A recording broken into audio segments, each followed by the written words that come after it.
Magandang oras mga ka-Good News Daily TV. Atin na bigyan ng reaksyon ang nangyayari kanina sa Senado. Ito yung remarks ni Robin Padilla na nagsasabi na sana hindi bias ang prosecution. Ang tinukoy niya yung prosecution team na sana hindi daw bias. Itong si Robin Padilla talaga, no? Kasi nagdunong-dunungan, hindi niya alam yung word na prosecution eh. Hindi niya alam na ang prosecution ay kalaban ng kanyang amo at ang pinoprosecute ay ang kanyang amo na si Digong at si BP Sara. Adversarial yan, adversary yan. Prosecution eh. At ang hindi bias dapat ay ang senator judge, which is isa siya doon na senator judge. At ang bias ay yung defense at ang prosecution. Kasi ang depensa ay dumidipinsa talaga yan, one-sided yan. Ganon din ang prosecution. Meron silang gustong i-prove at one-sided din sila. Ang hindi alam ni Robin Padilla kung saan siya nakatayo eh. Parang doon yata siya sa defense eh. Kasi makadigong siya. Kaya ito na, lumabas naman ang kanyang talino-talinuhan pero yun pala ay kabubuhan. So meron tayong mga clips dito, kuha natin sa DZMM, Teleradio atin panoorin. Kasama ho ba kayo dun sa napagalitan ni Senator Robin Padilla? Na bias ka daw for the prosecution? Admittedly, no, I was also nakaharap ako sa front, no. Pero ano kasi parang hindi mo maiiwasan kasi yung mga reaction na yan.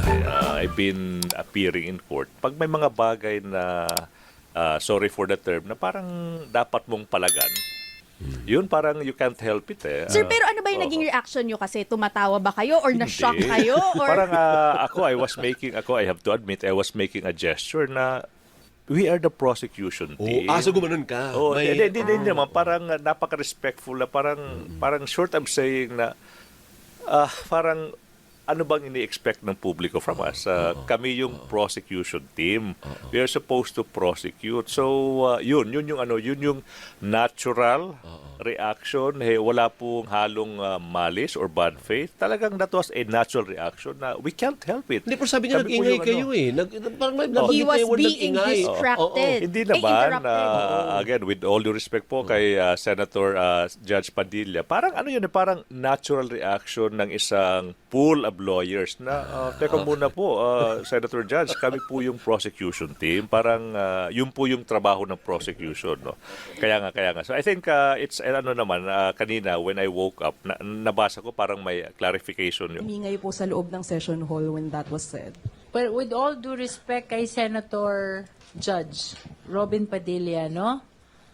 Apparently, this impeachment trial is adversarial. Maliwanag yun. Kaya merong prosecution is to establish the case.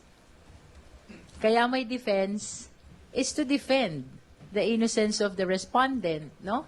So, it is very much anticipated that the prosecution is biased towards presenting the case.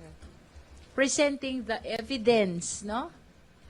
Siguro mas nakakapagtaka pag naging neutral ang prosecution. At lalong nakakapagtaka kung i-defend namin yung respondent, no? So, I think Kong Jinky is very diplomatic no? In her kasi kung ikaw answer. yun, Kasi ako, maginoo pero medyo basta style. But I've always said that sometimes the Senate impeachment hearings are in black and white. And we're very appreciative that Senator Robin always brings color and surprise and excitement. It's as if, especially if he's the last one to manifest, nagigising po kaming lahat. Kanina talaga nagising kaming lahat. At pinagalitan pa kami sa front row. So may I use this opportunity to apologize to Senator Judge Robin. There was no intent to disrespect him. Kaya lang, syempre, pag lawyer ka at nasa litigation ka, i-emote ka mag-i-emote ka. No? Alam naman nila yung hindi naman emote na drama, pero it is an instinctive reaction. There was really no intent to disrespect him when he said, lalong-lalo na yung mga nasa front row, nagtinginan kaming ganyan. Yung pala kami yun, nasa front row. Pero, the prosecution really is for the prosecution. And the defense is for the defense.